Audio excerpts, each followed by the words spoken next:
உங்கள் favourite TV ஷோக்களை இனி miss பண்ண தேவையில்லை. ZEE5 இல் முற்றிலும் இலவசமாக காணுங்கள். இங்கேயும் எப்பொழுதும். அன்பரசி, விஸ்வாசர் உன்னை தனியா கூட்டிட்டு போய் என்ன கேட்டாரு?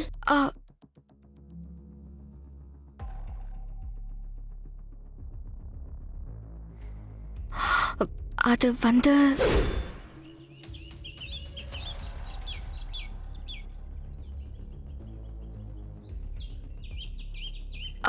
என்ன சார், எதுக்கு என்ன தனியா வர சொன்னீங்க? இல்ல, இன்னும் 2 நாள்ல நீ என் வைஃப் ஆயிடுவ. நீ என் வீட்டில் என் கூட இருப்ப.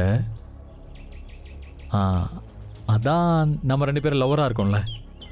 அதுக்கு முன்னாடி நாம் அப்படியே. சார் சார், என்ன சார் பண்ண போறீங்க? கொஞ்சம் பொறுமையா இருங்க. இதெல்லாம் சரிப்பட்டு வராது. நான் கிளம்புறேன். நில்லு ஒரு நிமிஷம்.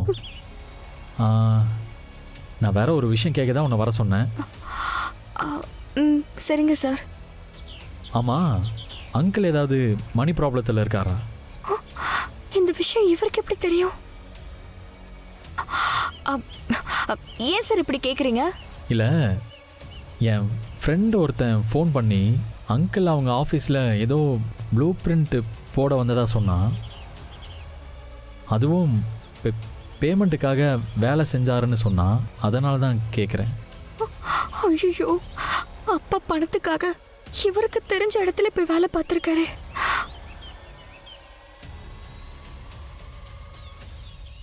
என்ன அன்பரசி,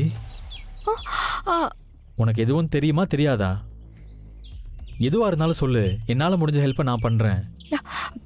என்ன சார், அப்பாவை பற்றி நல்லா தெரிஞ்சிருந்தோம் இப்படி கேட்குறீங்க? அது அவர் ஏன் வேற இடத்துல போய் வேலை பார்க்கணும்?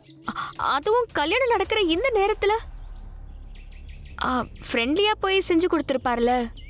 அதை பார்த்து உங்கள் ஃப்ரெண்டு இப்படி சொல்லியிருக்கலாம்ல. இல்லையே, அவர் பேரை கூட மாற்றி சொல்லி தான் வேலை பார்த்ததா சொன்னான். அதோட அவருக்கு அங்கே நடந்த அவமானத்தை பற்றி வேற சொன்னான். அதை அன்பரசிகிட்ட சொன்னால் அவள் கஷ்டப்படுவா. என்ன பண்ணலாம்? சரி, எப்படியாவது சமாளிப்போம். என்ன சார் யோசிக்கிறீங்க? இல்லை, நீ சொல்கிற மாதிரி தான் இருக்கும். என் ஃப்ரெண்டு தான் ஏதோ கன்ஃபியூஸ் ஆகிட்டான் போல.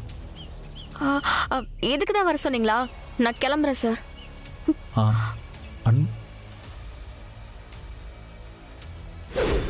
ஏன் அன்பரசி, விஸ்வாசருக்கு இந்த விஷயத்த சொல்லிருக்கலாம்ல. அவரு சாருக்கு ஏதாவது ஹெல்ப் பண்ணுவார்ல.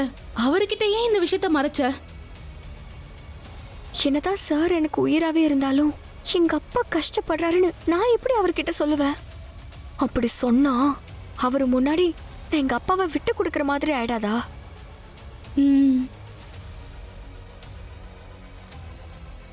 அவங்களுக்காக வெயிட் பண்ண வேண்டாம். ஆசாரிக்கும் டைம் இல்லை. நாளைக்குள்ள தாலி ரெடி பண்ணும்ல.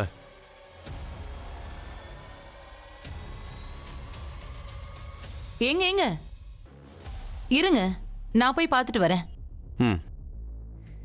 இருமா வரேன். சரி.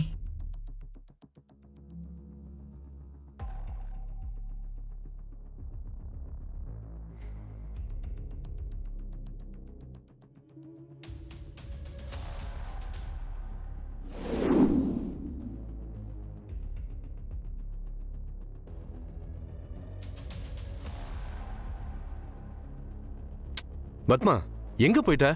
எல்லாரும் உங்களுக்காக தான் வெயிட்டிங். இப்படி ஒரு நேரத்தில் கூட அலட்சியமா இருப்ப? அது ஏங்க, எதுக்கு வீணா பேசிக்கிட்டு? பூஜை ஆரம்பிக்கலாம். ஆசாரி, நீங்க ஆரம்பிங்க.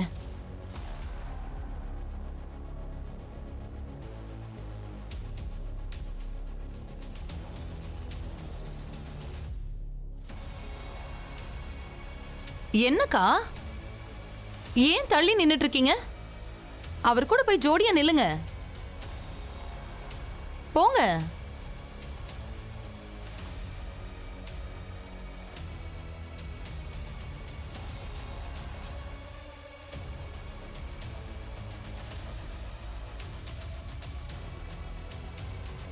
சந்திரா, அம்மா ஒரு நிமிஷம் நீ கூட வா. வா.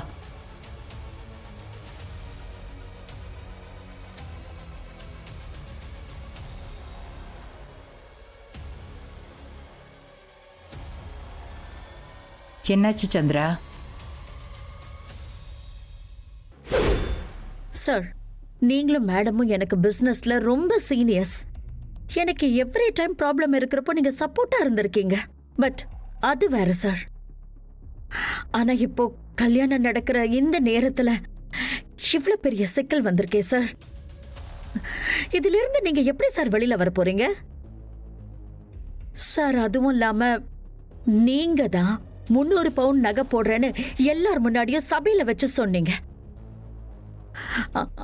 அதெல்லாம் உங்களால எப்படி சார் அரேஞ்ச் பண்ண முடியும் சார்? ஒருவேளை இந்த கேஸ்ல உங்களுக்கு ஆப்போசிட்டா தீர்ப்பு வந்துருச்சுன்னு வச்சுக்கோங்க, எல்லா சொத்துமே அனன்யா சிவகாமி அவங்களுக்கு தானே சார் போகும்.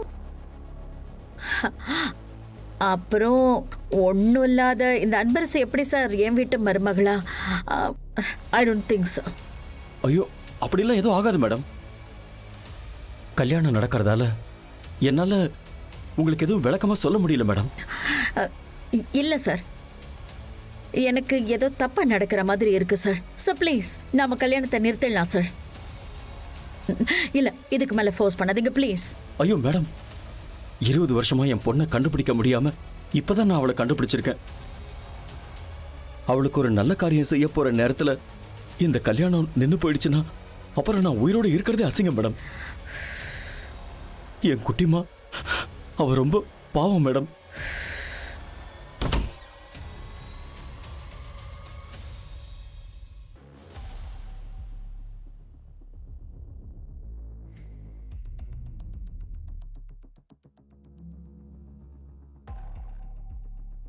பத்மா, நீங்க பேசுனது எல்லாம் நான் கேட்டுட்டு தான் பத்மா இருந்தேன். எங்க அப்பா தான் இந்த கேஸ போட்டாரு. சத்தியமா எனக்கும் இதுக்கும் எந்த தொடர்பும் கிடையாது. இப்ப என்ன, இந்த கேஸ்ல என் பக்கம் தீர்ப்பாயிடுச்சுன்னா என்னன்னு தானே இவர்கிட்ட கேட்டுட்டு இருக்கீங்க?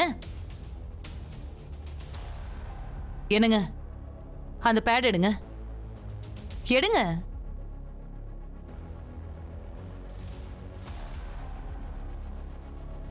அது எடுங்க.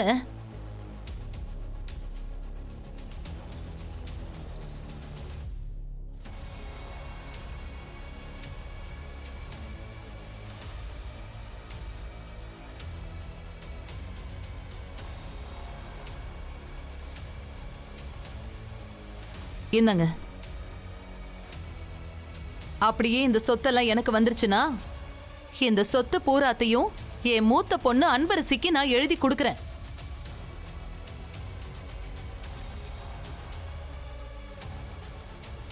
என்னங்க, நம்பலையா? சரி, பரவாயில்ல. நீங்க டாக்குமெண்ட்ஸ் எல்லாம் ரெடி பண்ண சொல்லுங்க, நானே அதுல சைன் பண்ணி கொடுக்கிறேன். இங்க எது யாருக்கு உரிமையானதோ அதை யாரும் யார்கிட்ட இருந்தும் தட்டிக்கிட்டு போயிட முடியாது. ஜீ5 ஆப்பை டவுன்லோட் செய்து அனைத்து எபிசோடுகளையும் இலவசமாக பாருங்க.